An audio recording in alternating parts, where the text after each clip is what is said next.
Joining us now is Oji Okpe with stories trending around the world.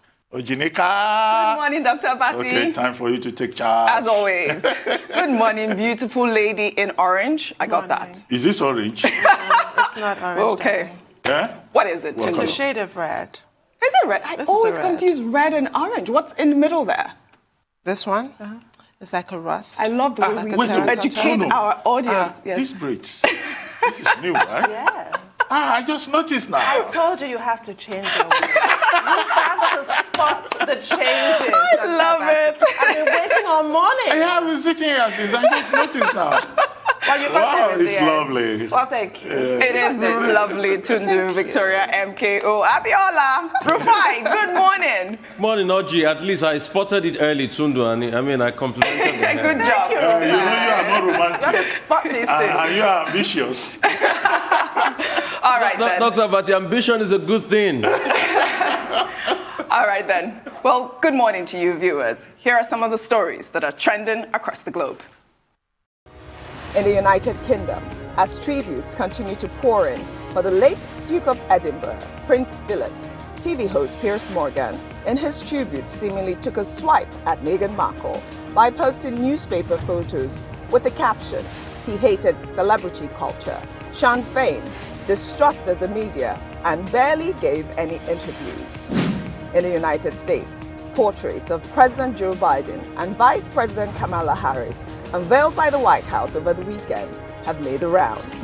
And Pablo Picasso's 1932 portrait of his teenage lover and golden muse, set to sell at Christie's in New York for an estimated $55 million, has set Twitter abuzz. In Brazil, construction of a second monument to Christ is underway. The new statue, spanning even higher than the famous Christ the Redeemer, will be named Christ the Protector and will stand at 43 meters when completed, making it one of the world's tallest statues of Christ.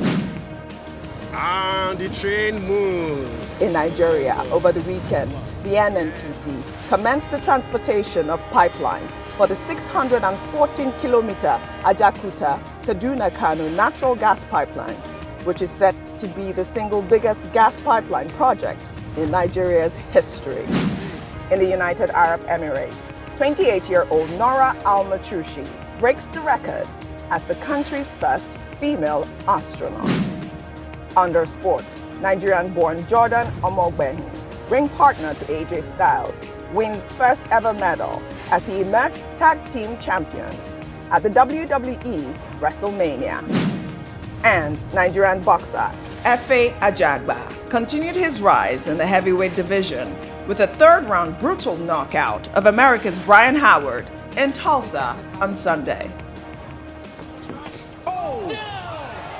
Are you kidding me? That's it. Thunder strikes, and it comes from Efe Ajagba. Finally, under entertainment, Ma Rainey's Black Bottom, starring Viola Davis and the late Chadwick Boseman, won 2 awards at the opening night of the BAFTAs. What kind of blood I got? What kind of heart I got beat here? Come on!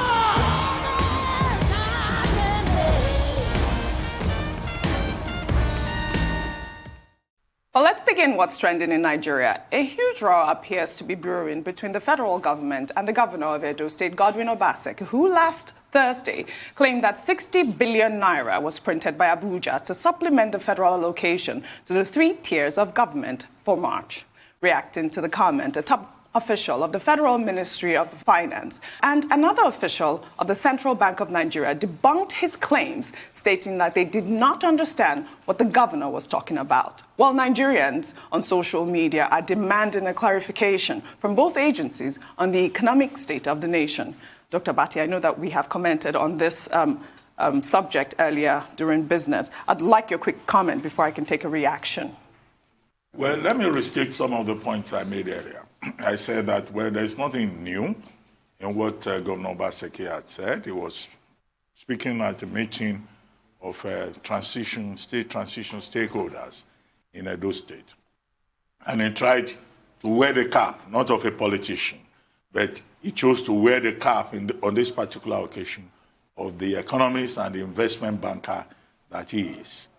And the point that he has made, why I said that, the points are not new, the same points were made recently by former Emir of Kano, Sanusi Lamido Sanusi, who said Nigeria is in trouble. And that if we continue the way we are, we're going to run into a ditch, more or less. I'm paraphrasing him. Before former governor of Central Bank, former Emir of Kano made that point, Peter Obi, former governor of Anambra State, had also made the same point repeatedly. In fact, even on this station, on this program particularly, drawing attention to the fact that, look, this borrowing without any productivity would create a situation whereby Nigeria, will not be able to go forward. Simply, what Governor Obaseki is saying is that Nigeria is broke. Mm-hmm. And that the way we are borrowing without attaching it to productivity in any sense, that Nigeria may end up, by the end of this year, with a debt figure of about 60 trillion naira. And that Nigeria may even reach a situation as we have in Argentina. He cited the example of Argentina, where, the local currency was exchanging in the thousands. Can you imagine the naira exchanging to the dollar at the rate of maybe 1,000 naira, 2,000 naira to the dollar? That will create hyperinflation. Now, some people give the argument that, yes, other economies borrow. Yes, they borrow, right? But it is what you do with it. We should not compare apples and oranges. When other countries borrow, they put it to productive uses, as we have seen in the United States, in the United Kingdom, and other countries. But when Nigerians borrow, when the Nigerian government borrows, we don't know what is done with it. And he says that if we think we'll continue to get revenue, well, he alerted us to the fact that oil revenue has been going down. And that oil revenue may disappear because the oil majors are looking for alternative fuel. Shell, to cite one example, is leaving Nigeria. So we should begin to think ahead. But I think where the challenge lies is in the response of the authorities. I asked the question earlier, when federal ministry officials, Ministry of Finance, CBN, when they say they don't understand what Governor Obaseki is talking about, I asked the question, what don't they understand? They don't know that if you do quantitative easing and there's no productive absorptive capacity to manage it, that there will be hyperinflation and that poor people will suffer.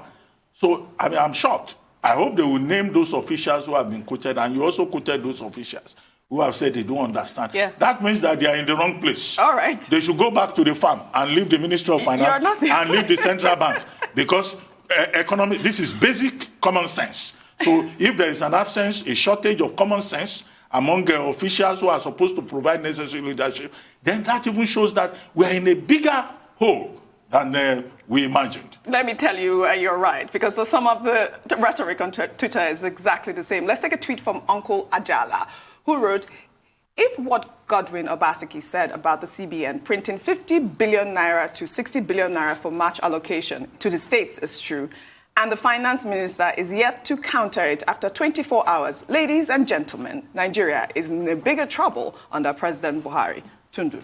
I think that Governor Obaseki is doing his duty as not just a governor, but as a Nigerian in this whistleblowing activity, if I may call it that he has done. And he should be commended for it. He described our strange presidential and economic system. And I was like, well, no kidding. We all know this system simply does not work.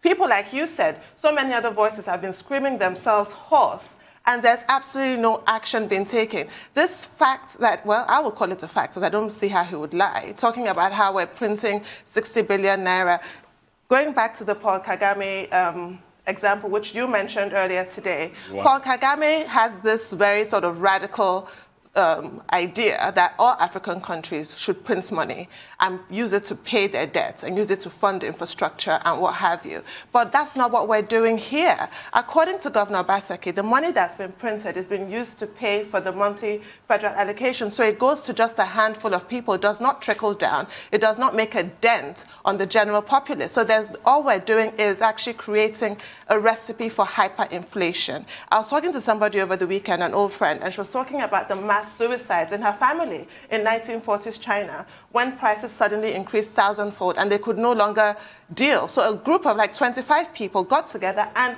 killed themselves. Is this what they're trying to do to Nigerians? It's actually really alarming. And then to now hear this kind of stonewalling, it's completely inappropriate. We are owed an explanation. Yes, what is the governor talking about simply does not cut it. Exactly. Very well said. We'll take another story. An old video of a former head of state, General Yakubu Gowon, commissioning a Peugeot and Volkswagen factory, both in Lagos and Kaduna states, has resurfaced online and has generated a debate on social media, raising questions about the current economic state of the nation and the Nigeria of the past. Let's take a quick look at this video before we come back for a discussion. Today, Friday, 14th of March, 1975, Head of State General Yakubu Gowon opened the 8.5 million naira Peugeot car assembly plant in Kaduna, northern Nigeria. It is a predecessor to the 11.5 million naira Volkswagen plant Gowon will open in Lagos next Friday. Built on a capacity to produce 20,000 cars per annum, it is owned by the federal government, Peugeot Automobiles of France, and a number of Nigerian shareholders. Today, March 21st of 1975, Nigerian head of state, General Yakubu Gowon, opened Nigeria's second multi-million-pound motor plant at a site on the outskirts of Lagos. This is the second plant. The first in Kaduna. Gowon opened last week. The 11.5 million naira plant is expected to have an initial production rate of 60 cars a day. Rufai, before I take your comment on this story, we'll have to go on a short break, but how amazing were those plants? We'll take a short break now, and when we come back, What's Trending on the Morning Show will continue. Stay with us.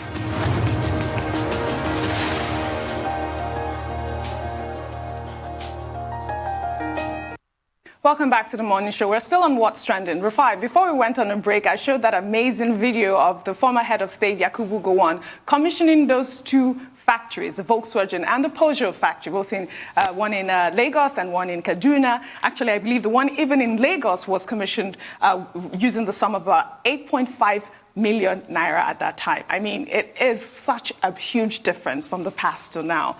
I mean, that's the Nigeria we all talk about with nostalgia. And let me just take you through a picturesque of that 70s era. 72, 73, Yom Kippur happened. Crude oil prices rose from $3 per barrel to $12 per barrel. There was a boom in Nigeria economy. We had just come out of a war. Nigeria had money. That same Yakubu Gowon was attributed to have said, the problem is not money, but how to spend it. A lot of people are disputing that today, that do we still have that money? There was a third industrial plan going on. Factories came in. We had Peugeot Automobile of Nigeria. We had Volkswagen. That Volks bus stop is still there today in Lagos, around Sele Jesha area of Lagos. It's not working any longer. It's all gone. It's all gone. Nigeria had so much money. Then we had the cement armada. It was in that same 70s, we started wasting money in this country. Corruption started. 250 ships parked at the ports, brought in cement. Nothing to show for it. It was that same 70s we had the Udoji Commission review civil servant salaries, and they paid workers something called the Udoji Awards. That same 70 was so glorious, but we never saved. And guess what ended it? We had a recession. In 83, once crude oil prices fell, we had a recession. And guess what we did? We blamed others for our problem, like we constantly blame people for our problem. We blamed the Ghanaians, and they said Ghana must go. So we packed them up on our borders and drove the Ghanaians out, not knowing that our ineptitude, massive corruption had killed us in this country. We tried to wriggle our way back. Then we went to steel. 83, 84, we set up DSC, Delta Steel Company. We looked at Ajaokuta and some other steel company, but today no one is working.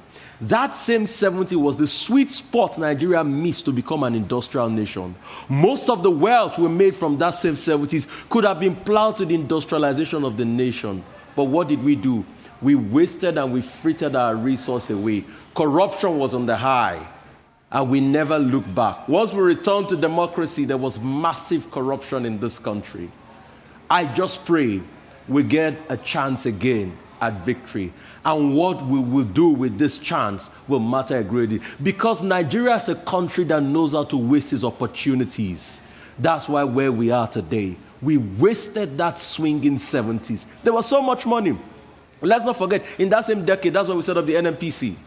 Because there was money. But what did we do to it? Per income capital in Nigeria was $1,000, rose from about $600 to about $1,000.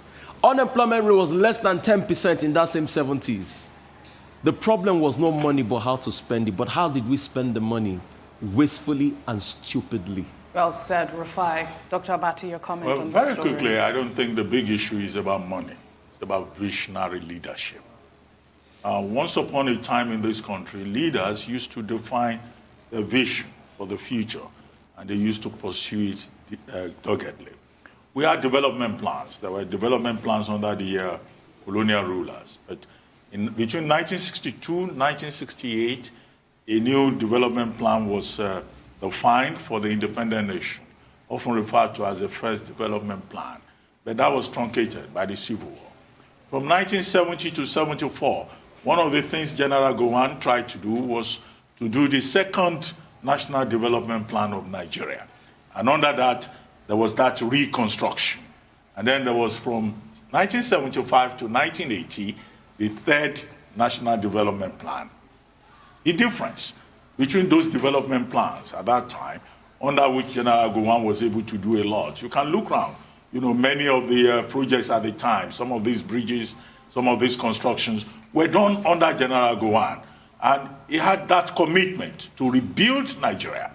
Now, in that video that you showed, he said that his mission was to create industries around Nigeria. Yes. Now, a country can have money if you don't have visionary leadership. Everything will be wasted. And what we have not seen in Nigeria over the years is that same commitment. And at 86, General Gowon is 86 now, when he sees a video like this, he will probably look back and even ask himself the question, what went wrong? Or he will ask himself, where did I personally go wrong? You know, in terms of how Nigeria has turned out. But at that time, he had committed civil servants. This public service in Nigeria was strong, but we've lost all the values. So when we are nostalgic and we look at this, well, this is the price we pay, you know, for lack of continuity in governance and the failure of our leaders to remain visionary leaders. Now, this particular Peugeot automobile, which was done in partnership with the Peugeot Automobile of France and a number of Nigerian stakeholders, originally was supposed to produce 20,000 Peugeot cars per annum. But by 1980, this same company, Peugeot Automobile of Nigeria, was creating jobs in the northern part of Nigeria. It had produced so many brands, Peugeot 404, 504, 306, 307. There's also one they call it 505, which became very popular at the time. And then there was the luxury brand, 607. This was a brand that was noted so much for the comfort that it provided, its ruggedness, you know, and its speed. Although some people complain that Peugeot doors were not always good, but it became the official car in Nigeria. That was the car that the federal government bought, and it was such a successful brand. But it collapsed. That company collapsed. Why did it collapse? The economy took a nosedive. Manufacturing became a problem. Then Nigerians who could no longer afford to buy those new cars now began to import Tokumba vehicles, second-hand vehicles from Europe, and that sealed the fate of Peugeot. It also sealed the fate of Volkswagen. Yes, true, both. In the same 1975, we had Volkswagen factory here in Nigeria, and civil servants, don't let me say ordinary, nurses, civil servants, you know, once they got their job, within 6 months, you will see them going about in a brand new car. Now that no longer happens in Nigeria because we got it wrong. By 2012, that company was in receivership. Amcon took over. In 2016, Amcon, after the privatization that had been done earlier and that failed, tried to sell it off. I think Dangote Group wanted to buy it, but something happened. It didn't work out because Amcon could not process it properly. And Dangote Group now later had to link up with the PSA Group to form what is now known as Dangote Peugeot Automobile of Nigeria. Yes. We hope that that will succeed and that one day we will see Nigeria again producing cars from the Dangote end, from the Innocent end, And, other people may be interested in that sector. Dr. Tundu, a quick point from you so we can take our final story if we can.